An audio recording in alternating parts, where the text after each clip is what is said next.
aujourd'hui, on se réunit pour parler des usages de la technique dans son sens très large, la data en particulier, et de l'IA surtout, dans le sport, qu'il s'agisse de mesurer la performance individuelle, et pas qu'au niveau des plus grands joueurs, bien sûr, mais aussi de chacun chez soi, avec sa montre, son vélo. Qu'est-ce que ça change à la pratique du sport, à la façon dont on perçoit son corps et ses possibilités d'avoir le recours à ces techniques, et évidemment aussi dans le sport au plus haut niveau, comment ça le stimule, comment ça le fait progresser, quels risques ça peut aussi présenter. Donc pour discuter de tout ça avec nous aujourd'hui, par ordre alphabétique, Mathieu Defontaine, qui a été dans une autre vie un cycliste de haut niveau et qui ensuite est devenu data scientist et préparateur sportif, actuellement dans une équipe de rugby du top 14, Perpignan, et qui du coup, voilà, il pourra vous le raconter, manipule les machines pour permettre à ces joueurs de mieux performer possible. Christian Lanta, qui je pense n'a pas besoin d'être présenté en ce lieu et en cette ville, voilà, ancien rugbyman professionnel, notamment à Agen, en tant que coach champion de France avec le Racing en 1990, et aujourd'hui président de l'Académie des coachs, donc je suppose une sorte de coach des coachs, aussi on peut dire. Et enfin Hugo Mola, ancien joueur professionnel et depuis 2015 entraîneur du Stade Toulousain. Et sous votre règne, Toulouse a été 3 fois champion de France.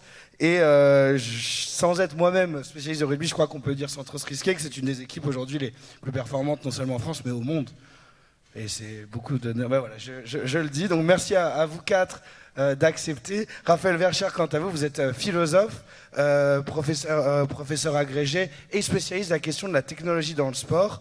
Vous avez fait votre thèse sur justement la question de l'usage dans le sport des technologies et de ce que ça fait à la notion de mérite. Voilà, vous avez été chercheur assis dans un laboratoire qui s'intéresse à ces questions-là et vous êtes également professeur dans l'enseignement secondaire. Donc peut-être la première question pour vous, Mathieu, vous m'avez dit que c'était quelque chose qui vous avait intéressé. C'est sans trop parler du passé, parce qu'on va s'intéresser à ce qui se fait aujourd'hui, mais qu'est-ce qui s'est passé, à quel moment on a vu émerger, notamment dans le sport de haut niveau, l'usage de la data pour mesurer la performance et éventuellement l'optimiser?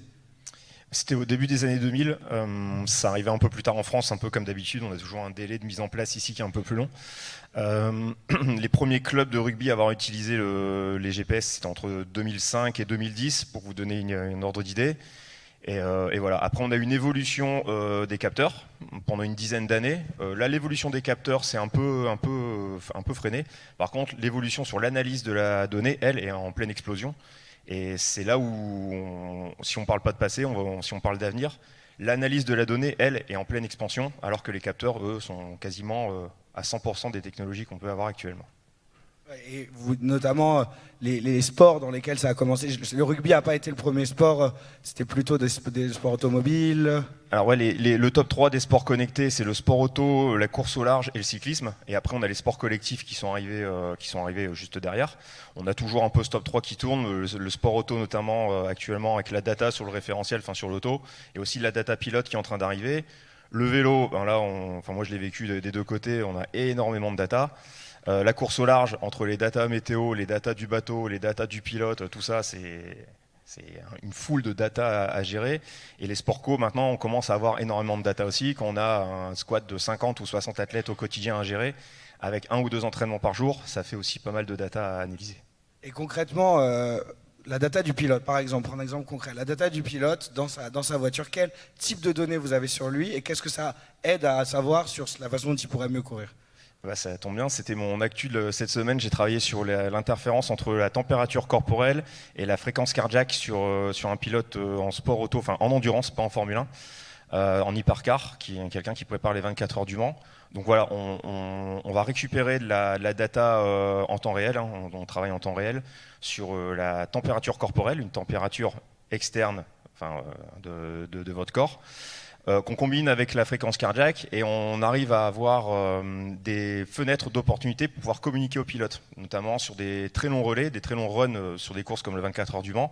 On ne peut pas parler aux pilotes n'importe quand, n'importe comment. Donc en fonction de ces différentes intensités de data, on va pouvoir calculer un niveau de stress et donner la bonne info au pilote à tel moment.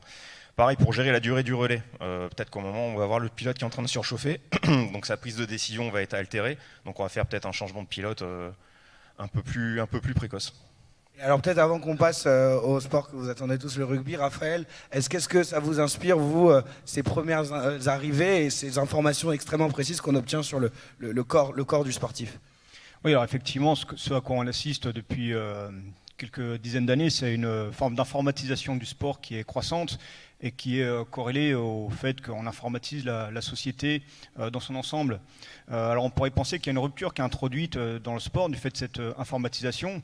Il y a certainement une rupture justement dont il faudra parler parce que faire du sport dans un monde qui est connecté où on instrumente son corps, où on mesure son corps et où justement on va lire son corps à travers des instruments de mesure plus que de faire confiance à l'expérience vécue, évidemment ça va avoir des répercussions. Donc il y a une rupture, mais cette rupture elle s'inscrit quand même dans un mouvement de fond qui est congruent à l'histoire du sport lui-même. Le sport qu'on connaît aujourd'hui, il n'a pas toujours existé.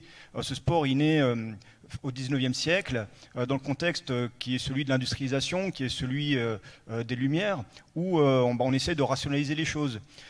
Les historiens du sport, aujourd'hui, se servent justement de tout un tas de critères pour dire que le sport qu'on pratique aujourd'hui, c'est pas la même chose que ce que faisaient les Grecs, que ce que faisaient les Romains, que ce qu'on faisait au Moyen-Âge ou que ce qu'on faisait dans l'ancienne France. Pour parler du rugby, par exemple, souvent on est tenté de chercher des ancêtres dans des jeux traditionnels comme la soule ou la choule. Hein. On prononce différemment en fonction de l'endroit où on est. Et un des critères qui est utilisé par les historiens pour dire que le rugby moderne, ça n'a rien à voir avec les pratiques qu'on pouvait trouver dans l'ancienne France, c'est justement ce critère de la quantification, ce critère qui consiste à mesurer les choses, à les rationaliser. Vous voulez dire par exemple compter les points? Alors, compter les points, il y a ça, mais c'est aussi une standardisation par rapport au terrain. Avant, il n'y avait pas forcément de terrain même, d'espace propre. Et donc, il y a tout un tas de normes qui sont créées tout au long du 19e siècle pour quantifier le sport, pour le rationaliser. Alors dans les sports co, c'est peut-être pas forcément visible, mais sur des sports comme l'athlétisme, ça naît justement avec le chiffre, avec la quantification. Et dès le 19e siècle, on essaye de mesurer le corps pour voir ce qu'il peut faire. Un instrument de mesure comme le dynamomètre, on pense que c'est pour mesurer des forces, mais à la base, ça a été inventé pour mesurer les forces humaines. Le chronomètre, etc., c'est des choses qui ont beaucoup été inventées en premier lieu pour mesurer la performance. Et donc, l'histoire du sport depuis le 19e siècle, c'est l'histoire de sa rationalisation et donc du fait qu'on essaye de plus en plus de le chiffrer et de mesurer tout ce qu'on peut mesurer en fait. Et du coup, peut-être maintenant, passons à ceux qui ont eu à avoir affaire à l'arrivée de cette rationalisation technique dans les clubs. Peut-être vous d'abord, Christian, qu'est-ce qui s'est passé quand vous avez vu apparaître peut-être les premiers outils dans votre club en tant qu'entraîneur? Excusez-moi.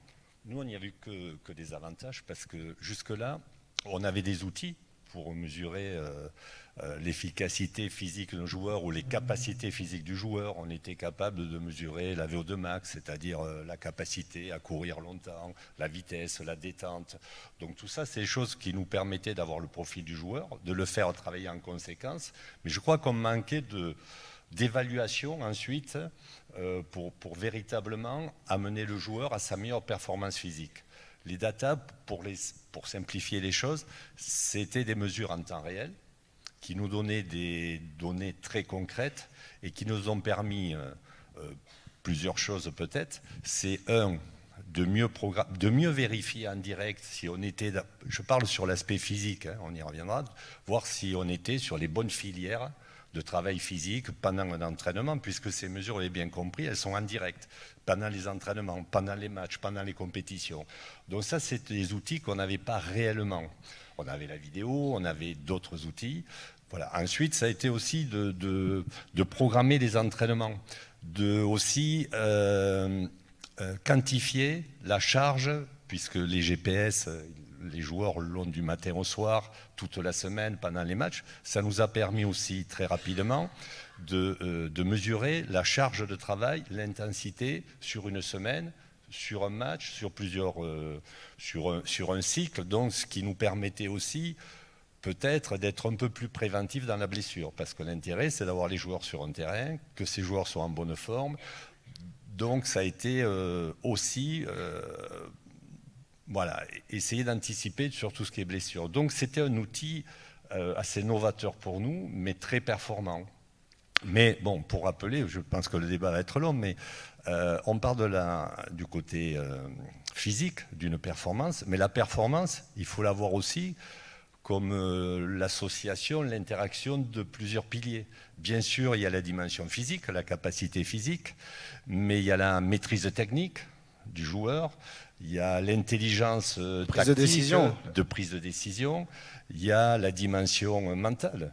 La dimension mentale, le contrôle de soi, la maîtrise, l'engagement, le courage qu'il faut aussi dans le mental, le courage, mais pas que le courage physique, le courage d'être responsable sur un terrain, de prendre la bonne décision au bon moment. Et nous, dans l'activité qui nous concerne, c'est aussi la dynamique collective qu'il faut créer, c'est-à-dire la cohésion qu'on doit mettre entre les joueurs, la complémentarité des joueurs pour trouver une efficacité collective. Voilà, donc les datas touchent la dimension physique, mais indirectement, plus on est performant physiquement, plus on peut penser qu'on garde de la lucidité plus longtemps dans un match, qu'on va avoir une meilleure maîtrise de soi, un meilleur contrôle. Comment vous voyez ça, Hugo, depuis votre expérience actuelle? Alors moi je vais être peut-être celui qui va un peu à contresens de tout ça. C'est vraiment une aide à la décision et une aide à la performance. Aujourd'hui, tous les outils qui nous sont proposés, associés à la performance individuelle et collective, sont à mettre dans une norme. Dans le sens où on mesure, on quantifie les performances physiologiques et physiques, les performances aussi médicales, puisqu'il y a de la data médicale qui reste la plus sensible puisqu'elle reste sous le sceau normalement du secret médical, et vous imaginez bien que dans le sport de haut niveau on s'en rapproche très vite et que l'entraîneur ou en tout cas le joueur ont accès à ces datas. Et enfin vous avez les indicateurs dits de performance dont parle Christian, qui peuvent être des performances collectives, qui peuvent être des performances individuelles, etc. etc. Ce qu'il faut bien essayer de comprendre, c'est que ces outils doivent rester à la place de l'outil, en tout cas pour ma part, dans le sens où ça reste en permanence une aide à la décision qui doivent nous permettre de prendre évidemment les bonnes décisions, mais surtout de ne pas oublier le contexte dans lequel on les prend, les décisions. La plus grosse difficulté, c'est de penser que dans le contexte dans lequel on est, la data va suffire à l'analyse de notre situation.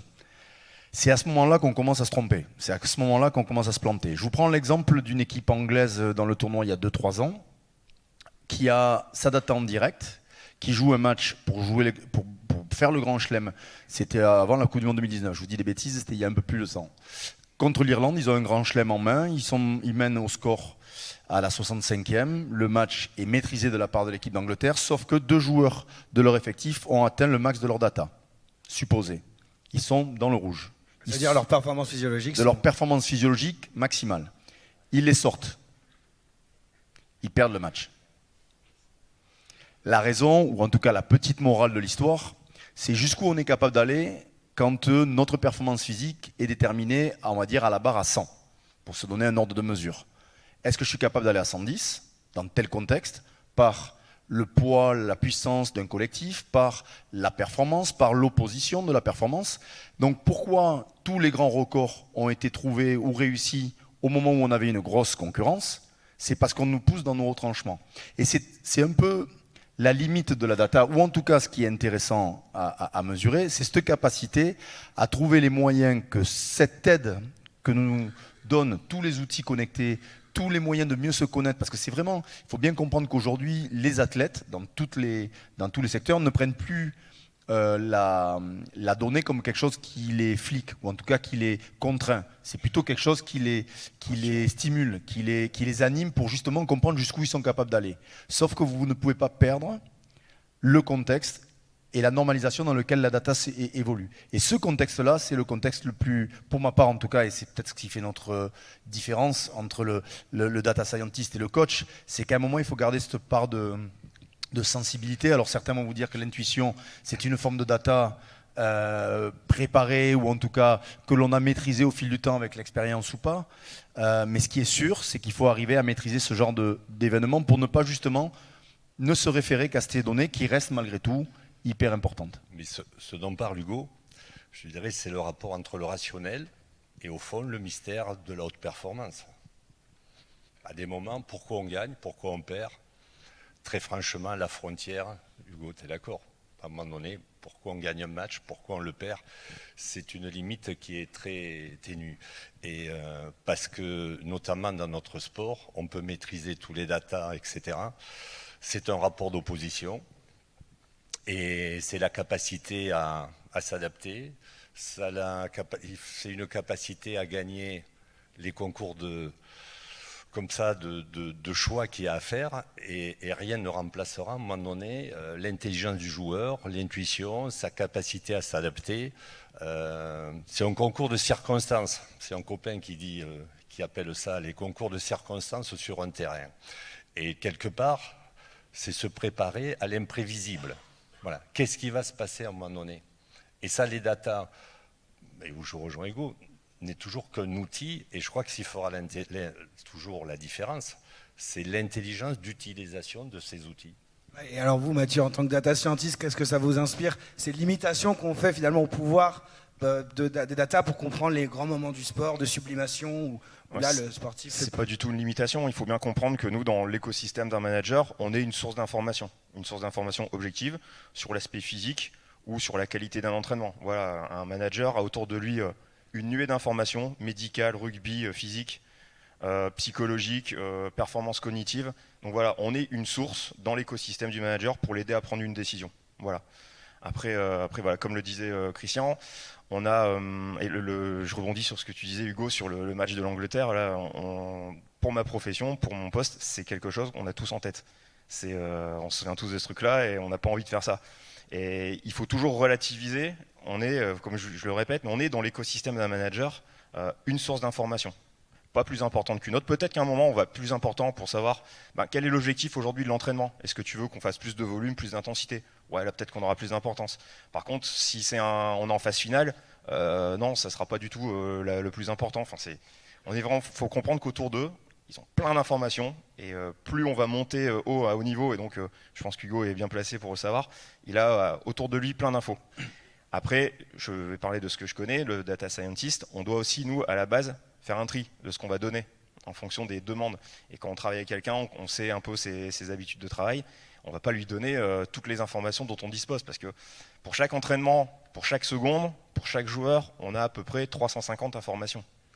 Donc si j'envoie à un manager un rapport pour chaque entraînement qui fait 96 pages, non, ça ne sert à rien, c'est n'importe quoi. Donc en fonction de la demande, en fonction de l'objectif, en fonction de la période, en fonction de l'équipe.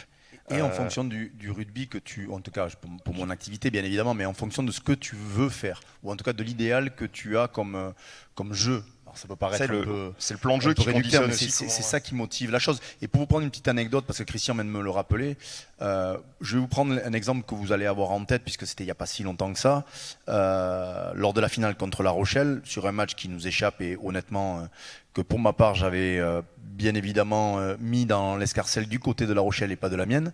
Romain Tamac enchaîne des contre-performances sur une dizaine de minutes, alors qu'il réalise au demeurant plutôt un match correct. Et il est au 31e match de sa saison. Il est à la 78e minute. Tous les voyants sont au rouge sur le fait de le sortir. Or, quand il marque son essai, il touche la vitesse absolue de sa saison. Donc là, moi, tous les mecs qui m'avaient dit 30 matchs, c'est long, il n'avancera pas. Le mec, il a mentalement tout loupé depuis un quart d'heure. Il faut le sortir. Ben, vous avez le contre-exemple. Le mec, il fait l'action peut-être de sa carrière en touchant sa vitesse quasiment maximale. Donc, l'état, c'est là où ça nous échappe. Et tant mieux. C'est là où parfois il y a des choses qui permettent de sublimer des performances des équipes, des moments de compétition. À ce moment-là, il touche sa vitesse max à la 78e de son 31e match de la saison, alors qu'il est censé être mentalement au plus bas. Comme quoi, tout s'explique pas. Et tant mieux d'ailleurs. Et du coup, est-ce que... Mais je voulais... Après, je pense que la relation coach-joueur-athlète, elle est fondamentale. Bien sûr qu'il y a la qualité du joueur intrinsèque, et ça, et toi, Hugo, tu as de la chance d'avoir un matos quasiment une équipe de France, et c'est pas suffisant pour gagner. Mais cette relation, elle est fondamentale. C'est dans la capacité qu'on a à transcender un joueur pour qu'il repousse ses limites, pour développer des croyances en tout cas d'aller peut-être d'aider un joueur à aller à un endroit où lui-même ne pensait pas pouvoir aller. C'est ce dépassement permanent qui est à créer. Et la difficulté en sport co, peut-être serait bien de parler des sports individuels, mais en sport co, c'est d'arriver à vous ayez 15 joueurs complémentaires qui sont à leur meilleur niveau, qui ne sont pas tous au même, mais à leur meilleur niveau, et dans une forme de maîtrise totale et dans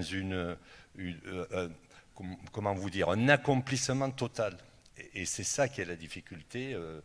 Et en même temps, cette dimension mentale, psychologique, elle est fondamentale. Alors peut-être que par l'outil des data, on va renforcer quelque part chez le joueur ce sentiment de contrôle de soi, ce sentiment de maîtriser les choses, qui va aller vers la performance. Et du coup, est-ce que ça arrive pour reprendre ces cas où en fait la data a échoué à comprendre ce qui se passait et ce joueur qui était censé sous-performer l'a performé? Est-ce que ça arrive des profils de joueurs qui justement au plan data sont pas au niveau de la performance de leur poste, ou alors à l'inverse sont parfaits pour leur poste et qui en pratique se révèlent souvent des déceptions? Et ça pose la question aussi du recrutement et de à quel point la data est capable de savoir à l'avance qui est le joueur de ce poste et qui sont des joueurs qui collent pas à la data, quoi. Ben, il faut comprendre aussi que dans la mesure de la performance, forcément quand tu atteins des standards qui sont élevés, ça nourrit ta confiance. Donc il y a un vrai phénomène, un effet Pygmalion, dans le sens où plus toi tu te sens fort, plus la confiance est dans, plus tu oses faire certaines choses et plus tu vas peut-être dépasser ou pousser tes limites. Au même titre que ça a un effet sur tes concurrents en interne, mais aussi un effet qui n'est plus de la concurrence, mais qui est une forme d'émulation au sein même des effectifs, puisque les joueurs se tirant un petit peu la bourre permettent aux uns et aux autres de dépasser peut-être les limites qui s'étaient fixées, et peut-être même les limites que nous avions fixées au préalable. Et en dernier lieu, l'effet Pygmalion, c'est sur ton adversaire. Je vous reprends encore une petite anecdote, parce que ce qui est intéressant, en fait, c'est de parler de notre vécu. Moi, malheureusement, on est en permanence comparé. Tous les week-ends, on est confronté à un adversaire, et tant mieux, sauf que les saisons sont longues, vous le voyez, vous le vivez avec votre club de cœur, et parfois c'est compliqué. Et puis, on avait un petit moment, notamment sur la fin de saison régulière l'an dernier, où ma data, notamment de mes trois quarts, était descendante en termes de vitesse maximale touchée aux entraînements. Donc je sentais qu'on était un petit peu moins bien. Déjà, c'était mon intuition. Et mon data scientist me dit, voilà les chiffres, on est moins bien depuis quelque temps. Entre-temps, j'ai récupéré la data de La Rochelle. Et je me suis rendu compte que ce qui était descendant chez moi... C'est de l'espionnage industriel, ça. Oh, je l'ai récupéré. Pas retrouvé dans la rue, trouvé par terre. C'est arrivé dans la boîte aux lettres. Écoutez, chacun fait comme il peut. Les portes les mieux fermées sont celles qui sont grandes ouvertes. On nous l'a dit il n'y a pas très longtemps. Apparemment, elles n'étaient pas si bien fermées que ça. Toujours est-il que j'ai récupéré la data de leurs trois quarts. Et moi qui me croyais descendant, j'étais toujours plus vite que eux qui se croyaient montant. Et moi, en fait, je me suis servi de ça pour ce côté qui était un peu, vous savez, un peu lancinant. On était un petit peu moins bien. Et je me suis servi de ça pour dire, voilà où on en est nous. On est toujours plus vite qu'eux. Ça vaut rien. Ce n'est que du café du commerce. Sauf que tu nourris ta confiance. Tu nourris la capacité à. Et tu nourris au moment où tu as l'opportunité d'aller plus vite que ton concurrent, cette capacité à y croire. Et c'est là où Christian dit que cette relation-là, elle a du sens. Et ne pensez pas, encore une fois, que tous ces outils dont on parle on y est très attentif, mais ça doit rester, encore une fois, et je me répète, une aide à la décision, une aide à la performance, une aide à la capacité à comprendre mieux comment on fonctionne, comment on planifie, comment on étudie, mais en aucun cas la décision. Il y a toujours, pour aller dans ce sens-là, il y a 2 ans, on a eu la chance de gagner contre le Stade Toulousain avec bonus. C'est un très bon souvenir pour moi. En saison régulière. J'en profite parce que voilà. Non, mais sérieusement, on pourrait pendant penser les doublons, qu'un club comme l'USAP qui gagne contre le Stade Toulousain en bonus offensif, c'est le top match. Mais en fait, les datas n'étaient pas du tout top. Et à l'inverse, nos références data de la saison dernière ont été une défaite. C'est le match où on a le plus couru, c'est un match où on prend 52 points à l'UBB. Quand tu cours après les mecs, c'est souvent ce qui arrive. Voilà, c'est ça. Donc nous, en tant que data scientist, on voit ça, on dit wow, les mecs physiquement sont bien. En fait, on prend 52 pions dans la tête parce que en retard systématiquement, on n'a pas les ballons, on court après. Donc voilà, c'est carrément toujours. Il faut toujours contextualiser la data. Il ne faut pas oublier que ça reste du rugby ou du vélo ou de la Formule 1 ou du pilotage. Depuis peu, pardon de te couper, je te passe la parole. Depuis peu, le ballon devient connecté. On a enfin, parce qu'en fait, ce dont on parlait des hommes, des équipes, mais on parle d'une chose qui est quand même la plus importante, c'est le truc qui est au milieu, quoi. Et le truc qui est au milieu, s'il n'est pas mesuré ou mesurable, ça ne sert pas à grand chose que d'avoir que des sprinters ou des mecs avec une grosse santé, très forts, mais qui ne sont pas capables de se passer 2 fois le ballon.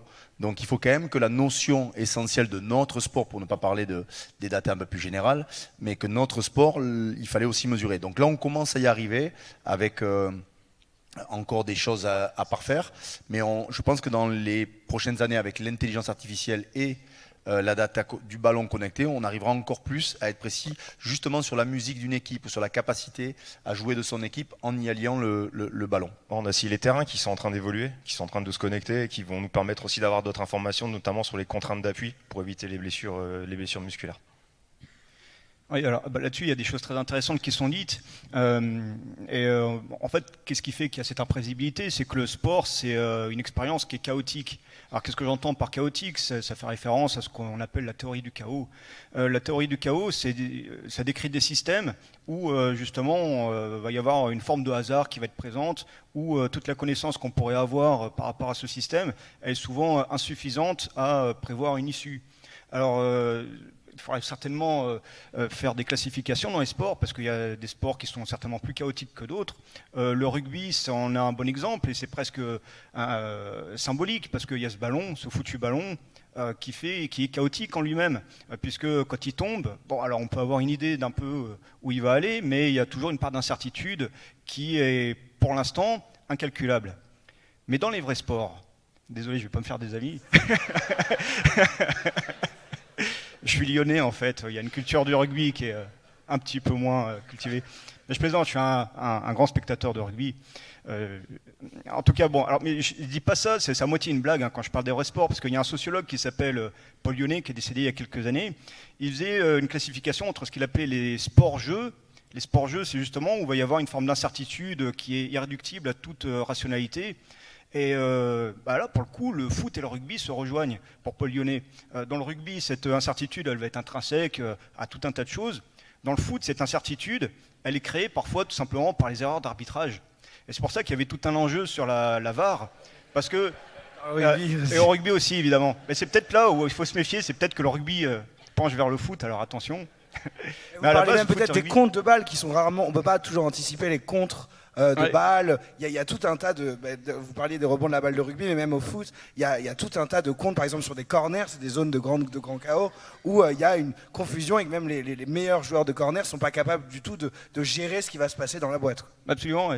Alors, et donc, oui, c'est ça. Alors, ça pose toute cette question de qu'est-ce qu'il faut en penser de ce chaos. Alors, dans les sports jeux, pour reprendre la taxinomie de Paul Lyonnais, donc il y aurait cette expérience qui est difficile à saisir. Dans les sports, alors qu'est-ce qu'il entend par sport? Ça va être par exemple des sports comme l'athlétisme. Dans la course à pied, ça fait très longtemps qu'on a des paramètres prédictifs qui sont très robustes. On a parlé de la VO2 max tout à l'heure. La VO2 max, c'est l'oxygène que le corps est capable de consommer au maximum. Là, j'ai ma définition, il faudra la reprendre. Et avec ce paramètre de la VO2 max qu'on peut mesurer, qu'on peut mesurer en laboratoire, on a des équations qui datent depuis quelques décennies qui permettent de prévoir la performance maximale qu'on peut avoir sur marathon. Et c'est très difficile de faire mieux. Alors après, évidemment, ça repose sur des statistiques. Et qui dit statistique dit forcément qu'il y a une marge d'erreur, il y a une forme d'écart type.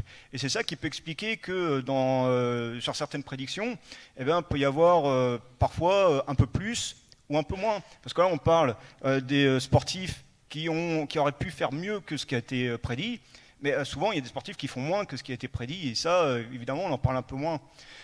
Donc ça, c'est très intéressant. Et pour terminer, alors oui, pour reprendre là-dessus, je pense qu'il faut vraiment réfléchir à cette histoire, cette expérience du chaos. Et là, on rejoint une problématique philosophique qui est vraiment fondamentale, c'est de savoir si ce chaos, il tient, le fait que ça soit imprévisible, ça tient à un défaut de notre connaissance. Et si ça tient simplement à un défaut de notre connaissance, si le hasard qu'on voit dans une expérience il est uniquement subjectif, bah, ça pourrait signifier qu'à terme, bah, peut-être qu'il n'y aura plus de hasard. Quand la science aura progressé, quand on sera plus savant, quand on aura plus de mesures, on peut imaginer que là, le chaos apparent, il soit substitué par une forme d'ordre. Ou alors, autre vision philosophique, bah, peut-être que le chaos en lui-même, il est objectif, et que malgré tous les outils de la science, eh ben, on n'arrivera jamais à rationaliser totalement l'expérience sportive. Alors, sur les sports, bah, le sport, évidemment, il est pluriel. Il va y avoir des phénomènes physiologiques. Sur ces phénomènes physiologiques comme la fatigue, comme la vitesse, etc., l'endurance, on va avoir une forme de déterminisme quand même assez qu'on arrive à cerner, comme avec l'exemple de la VO2 max. Par contre, effectivement, il y a aussi des dimensions psychiques, psychologiques, sociales, qui échappent pour l'instant à la rationalisation et qui fait que bah, dans ces sports comme le rugby, il y a une forme d'imprévisibilité. Et juste pour finir, ça c'est très vrai ce que vous dites, hein, que tous ces indicateurs de performance, toutes ces données, il faut faire attention à pas les hypostasier, c'est-à-dire pas à les prendre comme si c'était ça qui allait donner une vérité sur la performance des sportifs. Ça, c'est une tentation qui est très présente, alors peut-être plus dans les sports individuels. Aujourd'hui, ceux qui partent courir, ceux qui partent faire du vélo, ils sont appareillés avec le cardiofréquencemètre, avec la montre GPS, avec le capteur de puissance en vélo, et ils peuvent être tentés de uniquement réduire leur perception de la performance à ces indicateurs. C'est ce que Cassonogues, dans un ouvrage récent qui s'appelle « La bienveillance des machines », appelle le syndrome du thermomètre. Syndrome du thermomètre, alors il fait référence à son grand-père. Quand Cassonogues demandait à son grand-père s'il avait froid, le grand-père ne répondait pas tout de suite. Il allait voir le thermomètre et il allait regarder s'il faisait 5 degrés, s'il faisait 10 degrés, s'il faisait 15 degrés. Au point que son expérience subjective à la première personne, elle passe derrière les indicateurs qui sont produits. Et là, on rentre dans un truc qui est quand même qui avait été anticipé par un philosophe qui s'appelle Jean Baudrillard. Jean Baudrillard, il parlait de l'hyper-réalité. Qu'est-ce que c'est que l'hyper-réalité? C'est quand il y a la réalité, d'accord, on produit des représentations sur la réalité pour essayer de l'appréhender, et par un glissement dont on ne se rend pas forcément compte, la représentation, elle prend la place du réel. Le simulacre prend la place du réel. Il reprend cette phrase de Borges, Baudrillard, il dit que la carte prend la place du territoire. Et donc, avec la rationalisation du sport, avec la quantification, on peut très vite tenter de prendre la carte qui est produite par les indicateurs pour le territoire lui-même. Et on rentre dans ce qu'on pourrait appeler, en suivant Baudrillard, quelque chose comme l'hypersport. L'hypersport qui est quelque chose qui n'est plus exactement le sport. Là, il y avait cette polémique, désolé, je parle un peu trop, je suis un peu bavard, mais je vais donner la parole après, je finis juste là-dessus. Il y a quelque chose qui avait fait polémique avec Baudrillard au sujet de la guerre du Golfe, peut-être que vous avez ça en mémoire. Baudrillard, il avait dit que la guerre du Golfe n'a jamais eu lieu. La guerre du Golfe n'a jamais eu lieu, alors pourtant on a l'impression qu'elle a eu lieu, la guerre du Golfe. Mais qu'est-ce qu'il disait là-dedans? C'est que la guerre du Golfe, on n'y avait pas accès de manière réelle, on y avait accès par des indicateurs, par des représentations, par des choses de ce type-là. Et dans le sport, peut-être qu'on peut se demander si le sport il a encore lieu quand il est énormément instrumenté de ce type-là. Quand on regarde le Tour de France, par exemple, alors il y avait un coureur, c'était très frappant, c'était Christopher Froome, qui a eu quelques problèmes depuis.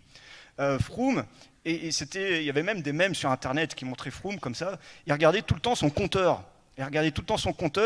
Et c'était très frappant parce qu'il passait dans les plus beaux paysages des Alpes, il ne regardait pas la montagne, non, il regardait s'il était à 400 watts, 405 watts, 410 watts. Il avait l'oreillette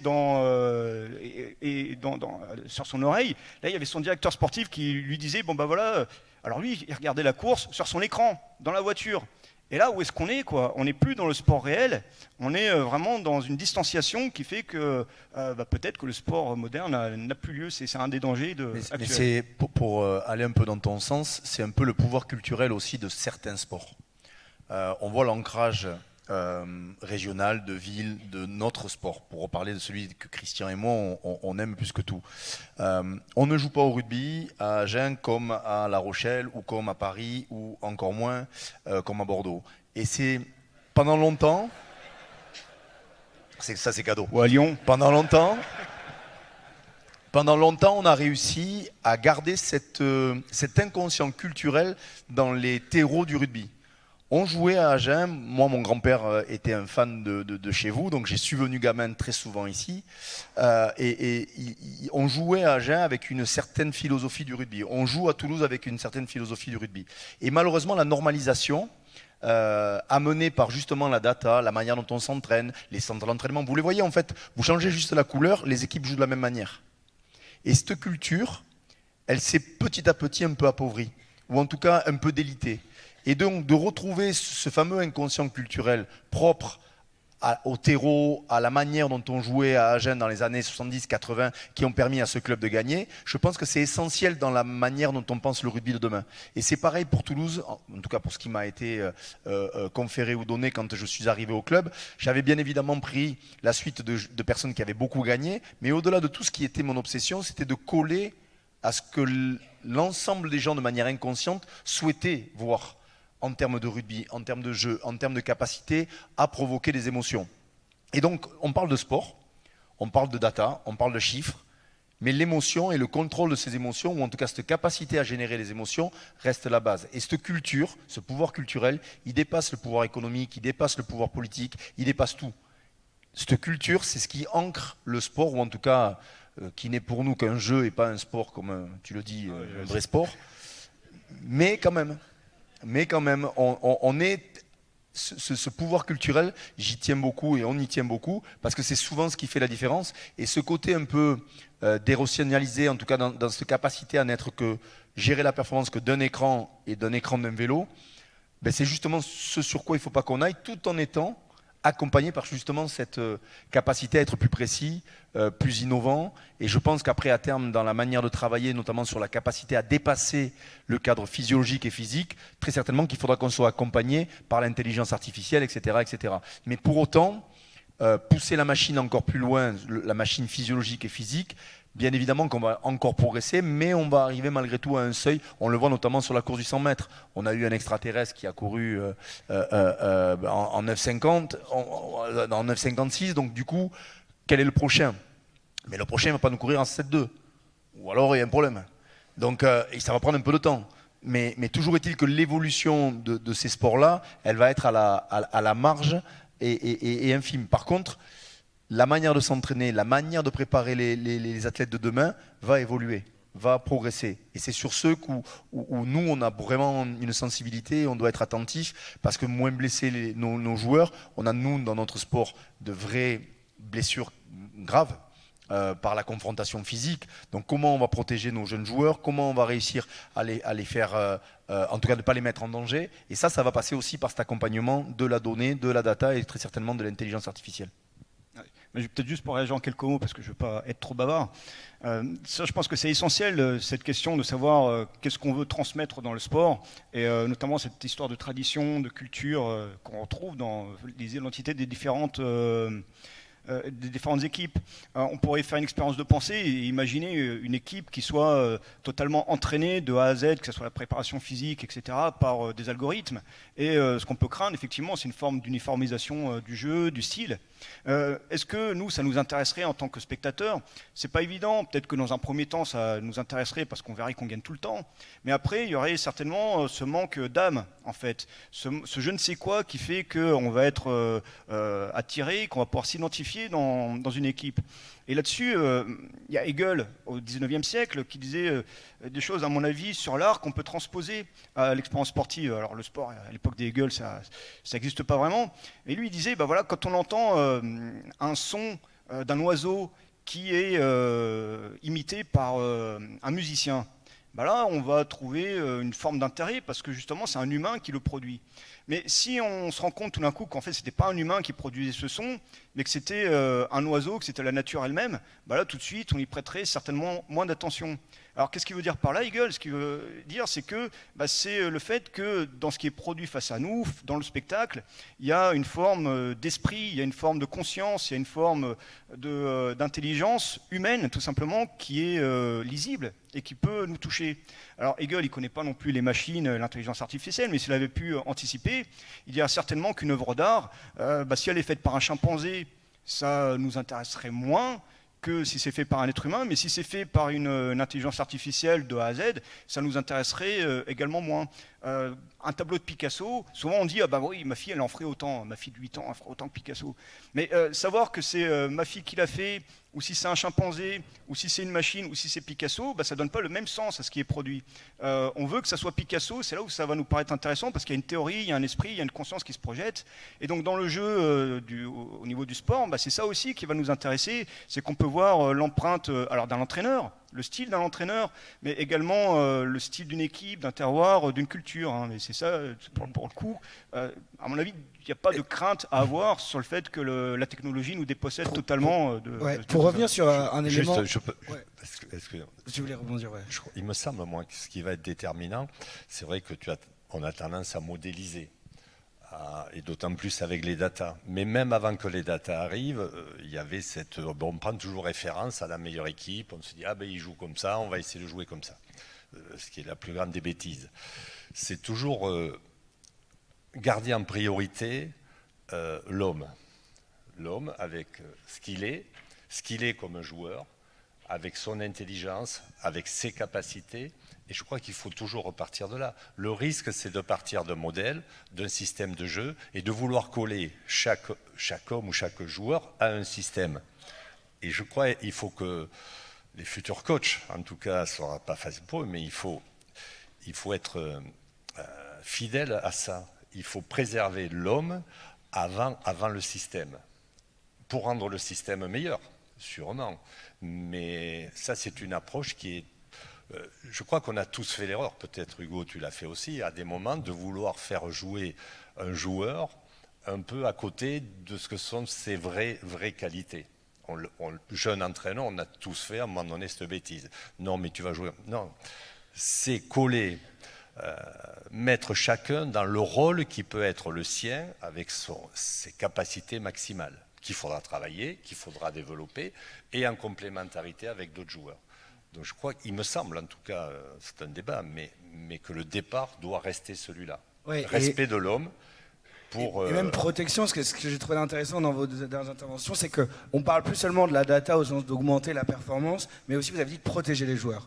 Et quand on s'est eu au téléphone, Mathieu m'avait raconté une anecdote extrêmement intéressante sur ce que la data n'avait pas seulement pour but d'optimiser la performance, mais aussi d'anticiper les blessures. Et vous aviez vous aviez pu même prédire à l'avance des blessures musculaires. Alors pas toujours, hein. Pas toujours parce qu'on a travaillé ensemble. Hein. Pas toujours. C'est quelques-unes qui confirmaient. Bon voilà, c'est les jours où j'étais absent, ils se sont blessés. Donc beaucoup plus sérieusement, ouais. Alors de là à prédire avec exactitude, non. Par contre, on est capable de cibler des périodes où on peut avoir des blessures musculaires un peu plus fréquentes. Quand je vous dis des périodes, c'est des espaces-temps de 1, 2, 3 semaines. Si on change de terrain, en fonction de la quantité de travail qu'on va faire, toutes ces choses-là. Dire qu'à cette heure-là, à cette minute-là, tel joueur va se blesser, non, pas encore. C'est pas encore possible. Mais peut-être. Par contre, on a tout un élément, une constellation de données autour de nous qui nous permettent maintenant, de façon assez précise, de voir qu'à cette période-là, on est sur la tangente. Donc, nous, notre job, c'est de remonter l'info aux managers et aux coachs en disant attention, là, il y a un alerteur, donc la charge de travail, peut-être qu'il va falloir l'aménager. Effectivement, ce qu'on regarde actuellement, alors je m'intéresse à beaucoup de sports. Bon, le rugby est mon sport passion, le vélo est mon sport que j'ai pratiqué parce que j'étais bon en vélo et pas bon en rugby, sinon j'aurais été rugbyman. Mais tu avais le gabarit. Hein. Donc je m'intéresse à beaucoup de disciplines sportives et on a une tendance sur les blessures. Les petites blessures, c'est-à-dire les blessures qui vont immobiliser moins de 3 semaines un sportif de haut niveau, ont tendance à se réduire. Par contre, on a une augmentation des blessures très graves. C'est-à-dire qu'on arrive à réduire les petites traumatologies liées à la charge de travail. Par contre, la traumatologie liée aux accidents sportifs, elles sont toujours là, notamment en rugby, encore plus que dans d'autres sports. Elles explosent, c'est-à-dire ce que vous êtes, les accidents graves se multiplient. Ouais, ça augmente un peu parce que l'ensemble de toute l'intensité du sport de haut niveau est en train d'augmenter, que ce soit en rugby, en foot, en tennis, en vélo, en sport auto, ça va de plus en plus vite. Voilà, en sport auto, on a quand même un contre-exemple où les blessures des pilotes sont de moins en moins. On a un pilote qui s'est blessé cette année en Formule 1, qui est Ricciardo, sur un retour de volant. C'est un truc qui arrive jamais normalement. Mais voilà, prends compte après sur d'autres disciplines, notamment en sport US, on a des blessures excessivement graves. Par contre, les petites blessures, on en a quasiment plus. Parce qu'on commence à mieux comprendre les phénomènes, la data est là pour nous aider, les préparateurs physiques évoluent, les kinés évoluent, les médecins évoluent. Et du coup, vous le disiez, peut-être qu'on touche à un moment donné à une limite. Parce que vous disiez Usain Bolt avait fait des choses, on pourra peut-être l'augmenter un petit peu, mais il y a une limite du corps humain. Est-ce que vous pensez que dans la pratique du rugby au plus haut niveau, on n'est pas loin d'un certain plafond aussi, en termes de performance physique Alors, je pense que nous, le rugby est un sport quand même qui a pris sa dimension physique vraiment dans le début des années 2000. Donc on est quand même encore un sport qui n'a pas développé encore toutes les compétences possibles et physiologiques liées aussi encore une fois à nos spécificités. Aujourd'hui on voit que nos joueurs s'uniformisent, c'est-à-dire qu'on demande à un pilier de courir de plus en plus, on demande à nos trois quarts d'être de plus en plus costauds et donc on a fait évoluer le tronc commun, la base de chacun de nos joueurs. Pour autant ils doivent rester dominants dans le secteur d'activité qui leur est dédié, ce qui est le plus dur. Mais pour rebondir aussi sur ce sujet, c'est que la difficulté d'uniformiser tout ça, c'est quel est le gain à faire courir des piliers plus vite s'ils me prennent des bras sans mêler. Alors vous allez me dire, c'est encore mieux s'ils sont capables d'être bons en mêlée et se déplacer. Mais l'an dernier, toujours dans ma quête de data des autres équipes, je me comparais à parce que bien sûr, pour se rassurer ou parfois s'inquiéter, ce qui était le cas avec une équipe irlandaise, on voulait se comparer sur le 5 de devant de l'équipe d'Irlande que je trouvais hyper performant. Et il s'avère que la marge que j'avais entre le 5 de devant et l'équipe du Stade Toulousain, elle était certes en deçà de ce que faisaient les joueurs irlandais, mais pas énorme. Donc c'est vrai que le travail que ça allait me demander, ou en tout cas demander à mes joueurs sur ce secteur-là, était quand même par contre assez lourd. C'est-à-dire qu'il fallait que je les change à la fois dans l'état d'esprit, dans la capacité à s'entraîner, en modifiant leur contenu et bien évidemment leur quotidien. Par contre, j'avais un fond du terrain sur 3 joueurs où j'étais en deçà de quasiment 4500 mètres, pour vous donner un ordre, en gros, en moyenne, un joueur de rugby qui joue à un bon niveau au fond du terrain, donc ailier arrière pour ceux qui suivent, court entre 6 bornes et demie et 7 bornes et demie. Donc sur un match, donc c'est pas neutre, sauf que les joueurs de l'Irlande me couraient tous 8 bornes et demie. Donc en fait, plutôt que de m'acharner sur mes piliers à qui j'allais faire gagner 250 mètres, j'ai bataillé un peu plus sur mes joueurs qui avaient ces capacités à développer des compétences. Parce que si vous rajoutez 1500 bornes à chacun de vos joueurs du fond, c'est 4500 mètres de plus, et 4500 mètres de plus, c'est bien plus que ce que vont vous compenser vos piliers. Donc en fait, c'est pour revenir à cet exemple-là, ce qui est assez intéressant, c'est développer les capacités physiques de ceux qui en ont la possibilité, plutôt que de perdre du temps à s'acharner sur ceux pour qui vous allez perdre très certainement de la spécificité ou de la spécialité, notamment sur ces joueurs de force pure que peuvent représenter notamment les premières lignes. Et je me demandais, alors peut-être moi je pense moins à des exemples liés au rugby, parce que j'en ai une connaissance beaucoup moins précise, mais il y a dans le football souvent des profils de joueurs dont on sait qu'au plan des stats, ils sont en dessous de tous les radars. Mais c'est Messi. Ouais, Messi courait la moitié, à son poste, courait la moitié en moyenne de ses concurrents. Par contre, il y a dans les années avant qu'il parte de Barcelone notamment, une étude avait été faite sur sa prise d'information. Et en fait, sa capacité à regarder, donc à tourner la tête suffisamment souvent pour prendre la bonne information. Et il s'avère qu'il le faisait 3 fois plus que ses concurrents.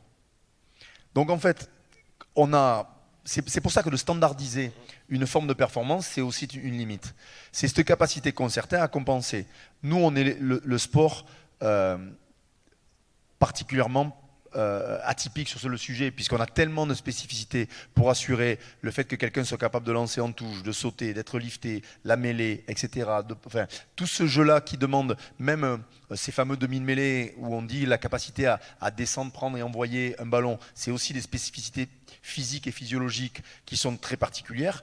Et donc, tout ça pour vous dire que si on standardise trop, ce qui a été un peu là, on l'a tous fait, Parce que Christian disait à un moment, l'erreur des jeunes entraîneurs, c'est de vouloir jouer peut-être parfois un rugby avec un modèle, avec une compétence, avec des choses. Moi, j'ai pensé pendant longtemps que la compétence prévalait sur tout. Et il s'avère que j'ai l'impression de ne pas forcément être plus compétent. Et pour autant, je pense que j'ai gagné un peu en expérience et en évitant surtout les conneries. Mais quand tu veux absolument faire jouer un rugby avec des joueurs qui ne sont pas capables de jouer ce rugby-là, tu perds ton temps, et surtout en plus de perdre ton temps, tu perds tes joueurs. Donc c'est là que c'est difficile de trouver la bonne balance entre leur capacité, jusqu'où on peut aller, tout en gardant les qualités intrinsèques des uns et des autres. En respectant leur style, voilà.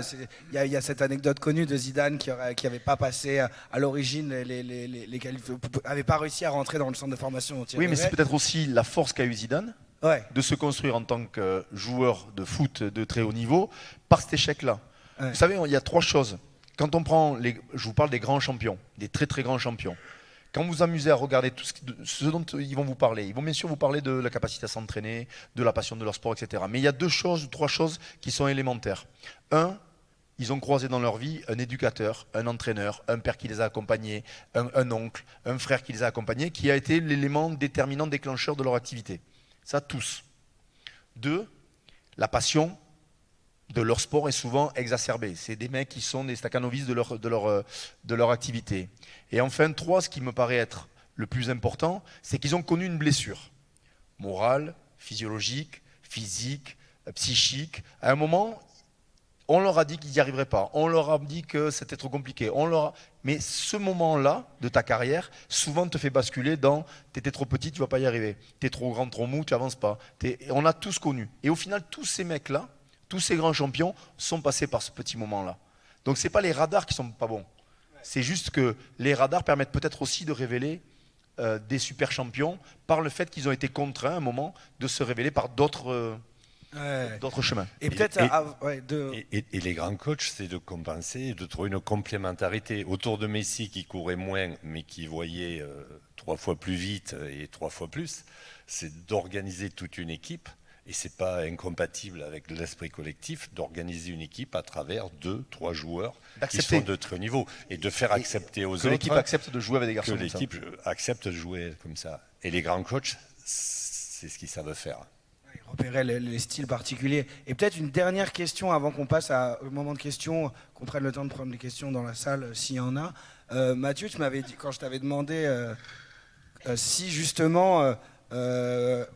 si vous arriviez, vous, à détecter d'une manière ou d'une autre, par la data et les données, ce qui est un peu l'inquantifiable du sport, la capacité d'anticiper, la lecture de jeu. Voilà, Zidane, il se déplaçait peu, mais il voyait les ouvertures comme personne. Et donc, il faisait la bonne passe. Est-ce que vous essayez, vous aussi, de mesurer les capacités cognitives, dans quelles conditions le joueur va mieux réfléchir? Merci pour cette question. Alors... Ouais, elle est très intéressante. Effectivement, on a discuté. Moi, dans ma dans ma méthode, je vais différencier tout ce qui est performance cognitive de capacité mentale, comme la motivation, l'engagement de soi, toutes ces choses-là. Celle-là, à quantifier, malheureusement, ou heureusement plutôt, c'est impossible. Il y a aussi un aspect management, relations humaines, où j'ai eu la chance de travailler quand même avec des gens qui savaient parler aux hommes. On a eu cette discussion déjà avec Christian. Christian, il aurait fait un très bon manager dans d'autres disciplines. En vélo, Christian dans la voiture, j'aurais sûrement pédalé plus vite. Parce que, et ça, le quantifier, c'est impossible. Tout ce qui est performance cognitive, le déplacement, les déplacements des yeux, par exemple, l'anticipation, toutes ces choses-là, on essaye par des mesures indirectes de détecter ça. Tout ce qui est lié au cerveau, au fonctionnement du cerveau, est en ce moment en pleine explosion. Tu parlais de Christopher Froome, que j'ai un peu côtoyé. Pour ceux qui ont un peu suivi le vélo, il a un moment, on lui a reproché d'être mauvais en descente. Il était excessivement mauvais en descente. L'année suivante, il gagne un Tour de France dans une descente. Et là, ça, on l'a travaillé avec une stimulation du cortex préfrontal, des casques en fait qui vous stimulent le cerveau et qui permettent d'apprendre les trajectoires. C'est-à-dire qu'on lui a fait apprendre quelque chose, qu'il avait déjà en lui. Attention, c'était un cycliste pro qui avait cette caractéristique de pas bien descendre. C'était juste une question d'équilibre sur le vélo. On lui a apporté ces choses-là. Donc on a l'augmentation d'une performance cognitive qui a permis de gagner quand même une des plus grandes épreuves du monde. Donc il a aussi achevé sa carrière encastré dans une voiture, dans une descente, ouais, malheureusement, mais il a beaucoup de mal à revenir et je pense qu'il ne reviendra pas malheureusement. Mais ouais, pour recentrer sur la question, On essaye, en ce moment, il y a un grand pôle scientifique qui travaille là-dessus. En Australie, non, les Australiens sont toujours en avance là-dessus, généralement. On essaye de voir comment le cerveau se comporte dans différentes situations. La difficulté, c'est d'avoir des outils qui permettent de le mesurer. Là, actuellement, on a une mesure indirecte d'une capacité de fatigabilité du cerveau, qui est la mesure de la variabilité cardiaque. Ça vous donne un peu une estimation de votre fatigue. Donc, c'est une mesure indirecte d'une fatigue qui s'installe au niveau du cerveau. Mais on a encore. Mais qui est contraignante à mesurer parce que vous devez la prendre dans certains moments de votre journée. Voilà, c'est ça, ouais. Ce qui fait elle a du sens, mais elle a malheureusement pas. C'est beaucoup plus facile à en faire un sport individuel. Par contre, à l'échelle d'une équipe, quand vous avez 55-60 joueurs à gérer au quotidien, tous les matins, les faire s'allonger pendant 7 à 8 minutes dans le noir, avec une c'est impossible. Moi, je vais bien essayer, mais je suis pas sûr du résultat. Non, j'ai jamais essayé. J'avais essayé sur un échantillon à l'USAP, ça avait potentiellement fonctionné, mais on a vite laissé tomber. Alors que dans le vélo, c'est habituel. C'est-à-dire qu'il y a une caractéristique aussi où on n'a pas forcément les athlètes physiquement avec nous. On travaille beaucoup à distance. Où tous les matins, quand je travaillais dans le vélo, j'avais un retour de la qualité du sommeil, de la variabilité cardiaque et de la perception du stress du coureur. Et on pouvait, en fonction de ça, modifier sa charge d'entraînement de la journée. En rugby, c'est un peu plus compliqué. On a des questionnaires de subjectivité. Après, la simple question, quand on a confiance, les joueurs ont confiance en nous, on arrive à percevoir un état de fatigue ou pas.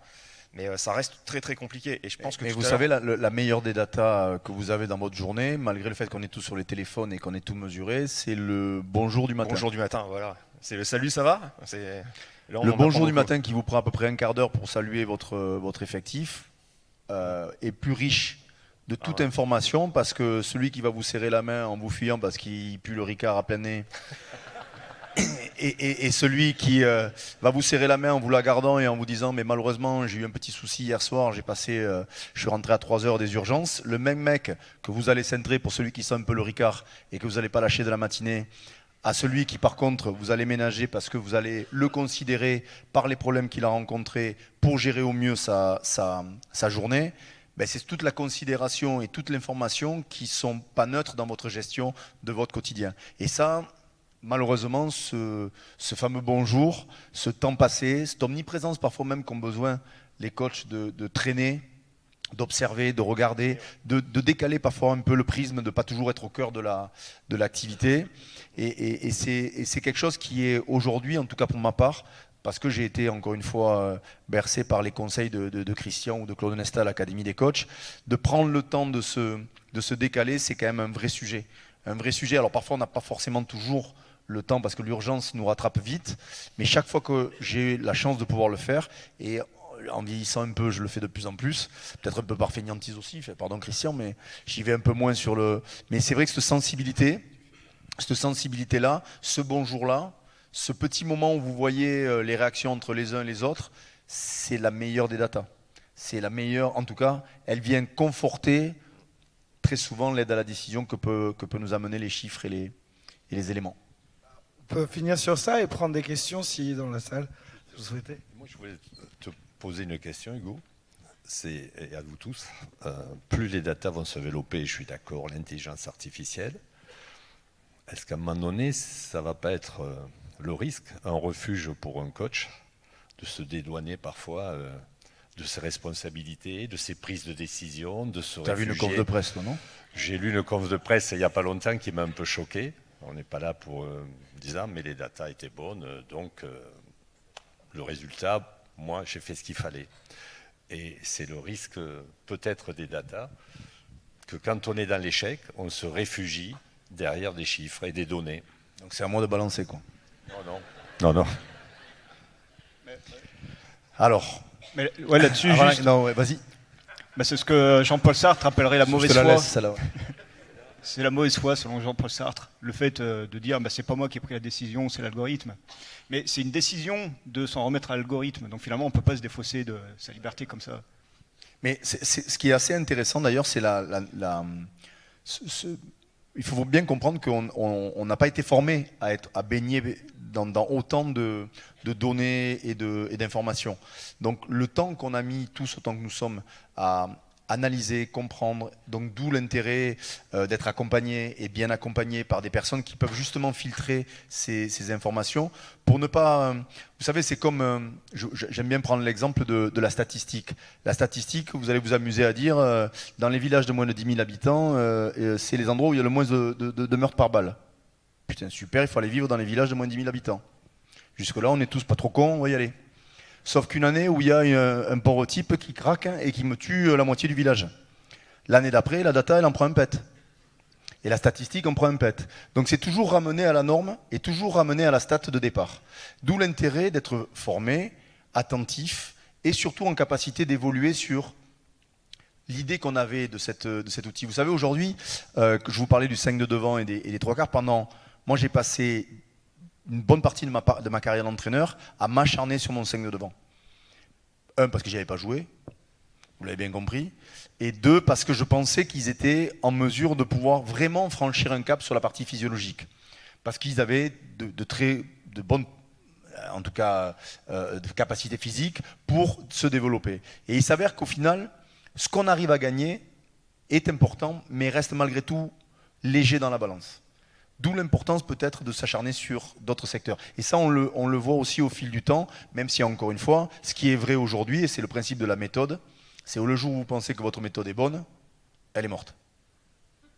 Donc il faut quasiment passer à la suivante. Parce que je pense qu'il faut surtout s'adapter en permanence. Oui, juste pour compléter là-dessus, effectivement, c'est à partir du moment où on fait de la data science, on est dans la science, et la science, ça reste une activité théorique qui a besoin d'un esprit humain pour être conceptualisée. On ne peut pas simplement s'en remettre aux data et dire, voilà, l'algorithme a décidé. Parce que déjà, il faut prendre une décision pour choisir qu'est-ce qu'on va observer. Est-ce qu'on va observer plutôt tel indicateur que tel autre? C'est ce que tu disais. Des indicateurs, il y en a une infinité. On peut toujours en produire, mais après, ça reste quand même l'humain qui doit décider qu'est-ce qui va être pertinent ou pas. Et donc dire simplement, c'est les data qui ont conduit à telle décision. Non, c'est nous qui avons décidé de choisir tel indicateur pour ensuite décider, et ça reste effectivement l'être humain qui va décider. Et pareil, quand on a trouvé une méthode qui semble fonctionner sur une équipe, c'est la démarche même de la science que d'essayer de tuer sa théorie pour essayer de l'améliorer, de la faire progresser. Hein. Donc, quoi qu'il arrive, on arrive quand même sur cette dimension humaine qui est inéluctable et qui rend justement le sport intéressant. Eh ben, si vous n'avez rien à ajouter, on peut peut-être prendre un temps de questions. Je ne sais pas si... ouais. Est-ce qu'il y a des micros dans la salle? Ouais. Excellent. Il y a un micro pour l'étage également? Si. On peut le lancer. Merci. Bonjour messieurs.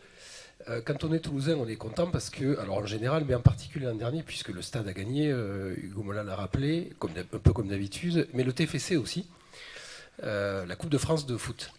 Il se trouve que le TFC dit lui-même et fait de la data un élément essentiel de sa politique de recrutement des joueurs et utilise énormément la data pour tout un tas de choses, etc. Du coup, est-ce que on n'est pas en train d'imaginer aussi finalement que, alors qu'ils étaient en Ligue 2, je crois 2 ans ou 3 ans avant, finalement quand même ça marche, puisque c'est un fondement de leur recrutement. Et est-ce qu'on est dans quelque chose qui perturbe éventuellement l'équipe et le fonctionnement que vous rappeliez tout à l'heure, tous les deux, ou tous les trois même en ayant entraîné? Et troisième partie de la question, est-ce qu'on est dans un jeu vidéo du coup? Mais ils ont poussé le même le... Je ne sais pas si c'est le vice, parce que ça ne serait pas mal perçu, mais ils ont poussé leur volonté encore plus loin, dans le sens où ils ont développé ce qu'on appelle des préférences motrices, et ils ont associé des préférences motrices. C'est-à-dire qu'en gros, ils ont accompagné, pour vous le faire un peu très schématiquement, ils ont accompagné des joueurs capables de jouer à droite du terrain, en étant les meilleurs joueurs à droite, complémentaires les uns aux autres. Donc ça, c'est quand même une vraie démarche intellectuelle quand nous, par exemple, dans notre sport qui reste la charnière, le lien quasi le plus important à générer dans notre sport, vous savez, quand vous avez depuis la nuit des temps des charnières qui ne fonctionnent pas ensemble. Et puis vous en avez d'autres, ils se trouvaient les yeux fermés. Mais souvent, c'est lié à leur préférence motrice, c'est lié à leur capacité à être complémentaires, c'est lié à leur capacité à leur prise de décision, quand l'un est plus capable de conseiller l'autre ou quand l'un est plus capable de prendre la décision. Donc là où le TFC a été assez pertinent, c'est qu'ils ont réussi à associer de la data physiologique avec de la data liée à la complémentarité des uns et des autres au sein même de leur système de jeu. Après, pour autant, ils arrivent un peu en rupture parce que ce qui malheureusement domine un peu le tout, ça reste malgré tout le pouvoir économique de leur système. Et c'est là où la limite prend parfois sens. Ils sont presque dans leur propre piège. Ils sortent de... Forcément, sur les bien joueurs, ils se les font piquer, c'est ce que veut dire Hugo. Mais juste pour expliquer, il y a des plateformes comme ça d'images, c'est-à-dire ces facilités, ça aussi, ça s'est développé. Au tout début de notre carrière, on était en quête d'avoir des vidéos sur les équipes adverses, d'avoir un magnétoscope. Et aujourd'hui, bon, tu en parleras mieux, moi je ne connais plus les normes, mais on peut voir tous les matchs de tous les coins du monde. Voilà. Et s'y rajoute effectivement toutes les datas. Donc c'est facilitant, mais faut-il avoir, comme a fait le TFC ou d'autres clubs, cette intelligence et cette capacité à organiser et à recruter. Sachant que c'est un business, il faut bien comprendre que... Parce que c'est payant, tout ça. Ils ont développé leur business pour créer, par le biais d'avoir plusieurs clubs dans leur fonds d'investissement, la capacité à générer des actifs par le biais de la performance bien évidemment de leurs équipes et de faire bouger les joueurs quitte après à les vendre. Ouais, donc c'est vraiment un système qui est basé sur la réflexion économique, mais par contre l'idée, puisque pour répondre à une partie de votre question, c'est quand même attirant. C'est quand même attirant de pouvoir penser que par l'étude de la capacité des joueurs, on pourrait les intégrer dans des effectifs à certains endroits. Et bien évidemment, souvent, ils font des coups, parce que quand je dis des coups, ils arrivent à trouver des joueurs pas chers et qu'ils arrivent à mettre sur le terrain avec un niveau constant, voire plus élevé. Ouais, c'est un peu ce que je voulais dire. Enfin, Hugo, la monétisation de la data, c'est une réalité encore plus aux États-Unis. Pour avoir mis mon nez un peu dans les Super Ligues américaines, les joueurs ont une valeur par rapport à leur data. Et on est un peu, je pense, dans ce contexte-là. Plus on va acquérir de la data, plus on va pouvoir avoir des schémas de performance, entre guillemets, idéaux pour telle ou telle équipe. Donc quand on a des groupes comme ça qui possèdent plusieurs équipes, même parfois dans plusieurs disciplines, on a parfois des transferts entre différentes disciplines. Aux États-Unis, on peut très bien avoir des joueurs de foot qui passent au baseball. Ça, c'est courant, parce que leur data correspondait mieux à un joueur de foot qu'à un joueur de baseball. Donc voilà, à chaque fois qu'il y a une prise comme ça de données massives, généralement derrière, il y a toujours une donnée économique qu'on ne maîtrise pas forcément, avec toujours des stratégies de gestion on va dire du potentiel physique des athlètes pour avoir des constellations d'équipes comme ça multi-performantes. Oui, alors pour faire le lien avec ce que tu dis, puis sur la question sur le jeu vidéo, les premiers data scientists du sport, ils sont d'abord apparus dans le monde du jeu vidéo, et notamment avec l'élaboration d'un jeu sur le foot qui s'appelle Football Manager. Football Manager, c'est un jeu où justement on joue un peu le rôle de coach, et on va jouer le rôle de coach sur la base de tout un tas de statistiques qu'il faut analyser. Et pour produire ce jeu vidéo, il y a eu une analyse statistique très importante qui a été faite par les concepteurs. Et il y a beaucoup de clubs de foot qui se servent justement de Football Manager pour créer des schémas de jeu, pour créer même du recrutement, etc. etc. Ça va à un tel point que aux États-Unis, alors il y a des équivalents de Football Manager dans d'autres sports américains, et il y a des joueurs réels de football américain qui se plaignaient que dans le jeu vidéo, par exemple, qui les représente dans le football américain, leurs stats soient par exemple sous-évalués. Ils disaient, voilà, ça va me faire perdre ma valeur marchande parce que dans tel jeu vidéo, je suis sous-coté. Et donc, ils faisaient pression auprès des éditeurs pour dire, non, là, soyez objectifs, vous regardez que je cours plus vite que ce que le jeu vidéo dit, etc. etc. Et donc là, on est typiquement sur le cas d'une convergence, effectivement, parce qu'actuellement, il y a tout un tas d'objets transfrontaliers. Il y a le sport qui se numérise de plus en plus et qui se virtualise aussi. Aujourd'hui, alors pour ceux qui ont regardé le Tour de France, vous avez dû voir, il y avait des publicités sur un logiciel qui s'appelle Zwift. Il y a peut-être des gens qui font du vélo qui l'utilisent. Zwift, qu'est-ce que c'est ? On est sur son vélo, on va dire, pour faire court, un vélo d'appartement, et on est devant une tablette où on va être reproduit dans un monde virtuel, en fait. Et on peut être dans ce monde virtuel en lien avec d'autres gens qui vont être sur leur vélo, mais par exemple en Australie. on peut discuter avec eux et on peut être dans un peloton comme ce qu'on a vu dans l'extrait de film tout à l'heure, hein, Ready Player One. Quand on voit le personnage courir sur un tapis roulant, c'est pas de la science-fiction. Aujourd'hui, on peut vraiment le faire. Et ça s'est beaucoup développé justement durant le Covid. Parce que durant le Covid, on ne pouvait pas sortir de chez soi. Une manière de le faire, c'était d'aller sur ces plateformes-là. Il y a eu des championnats du monde là, sur Zwift il n'y a pas longtemps en vélo. Ouais, et donc, voilà, il y a une convergence avec le jeu vidéo. Alors, pareil, il y a le e-sport qui se développe. Donc là, c'est le jeu vidéo qui va vers le sport. Le sport va vers le jeu vidéo, mais le jeu vidéo va aussi vers le sport. Et donc, il y a des formes un peu hybrides comme ça. Et, juste pour un dernier exemple, juste pour finir là-dessus, il y a un gros problème avec Zwift sur les championnats qui commencent à être institutionnalisés, de savoir comment on détecte la triche, comment est-ce qu'on fait pour savoir, est-ce qu'il y a des formes de dopage technologique encore plus accrues dans le cyclisme virtuel.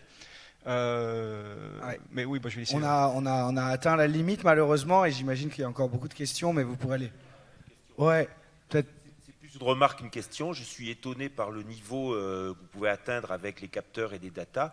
Et je vous demande s'il n'y a pas des développements extraordinaires à faire en médecine, tout simplement. Hein, dans le dépistage de certaines maladies, dans la surveillance de certains traitements, de mettre des capteurs et des datas, ça pourrait être extraordinaire. Enfin, voilà. Il y a des applications, hein, effectivement. Alors, par contre, il y a beaucoup de... Là, vous parlez du sport vers la médecine, mais c'est dans l'autre sens. Il y a beaucoup de capteurs de la médecine qui viennent vers nous, notamment pour les capteurs de la saturation en oxygène. On l'utilise, nous, couramment dans le vélo. Moi, perso, même quand je l'utilise, j'ai un capteur de SAT, même un capteur de température cutanée qui me permet, comme ça, de gérer ma charge d'entraînement. Dans l'autre sens, à ma connaissance, non. On est plutôt, nous, dépendants de ce que fait la médecine.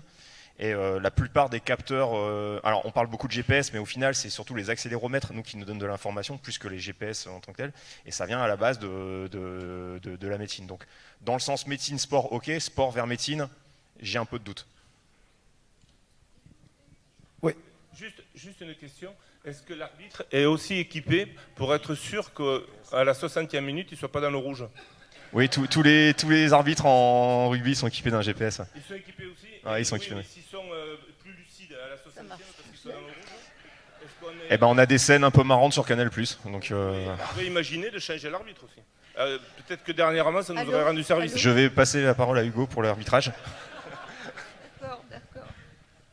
Pardonnez-moi, j'essaye de dépasser mon émotion pour parler de Michel Sidjar, ancien joueur du Sporting, et parce que la rencontre avec Michel Serres s'était faite par l'entremise de mon mari, donc dans les années 69, puisque Michel Serres nous avait invités chez lui pour parler avec le sportif et la petite philosophe. Donc, si vous voulez, ça a été une rencontre assez formidable. Et Michel Serres m'a entraîné sur les pelouses d'Armandie, où je n'allais pas fréquemment, monsieur Lanta, il est vrai.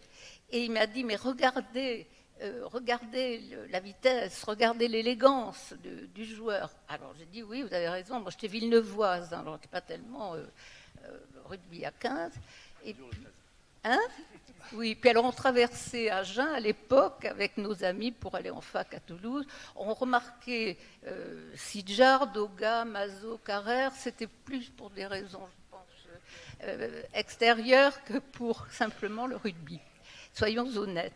Alors le rapport quand même que je pourrais établir avec le sujet plus directement, c'est un canular qui est paru dans un livre d'Anne Carrière, Histoire de rugby, où en Afrique du Sud, donc ils étaient en déplacement, tous ces joueurs, c'était l'époque des dirigeants qui étaient à Genève, et un soir, Michel Sidjar, qui était un petit peu taquin, descend au bar de l'hôtel. Ses copains étaient déjà rentrés dans les chambres, et un journaliste anglais lui demande s'il connaît la liste des joueurs pour le test match du lendemain. À ce moment-là, pardon ? Faire ? Je n'ai pas compris. Oui, bon, bref. Alors, le canular, c'est...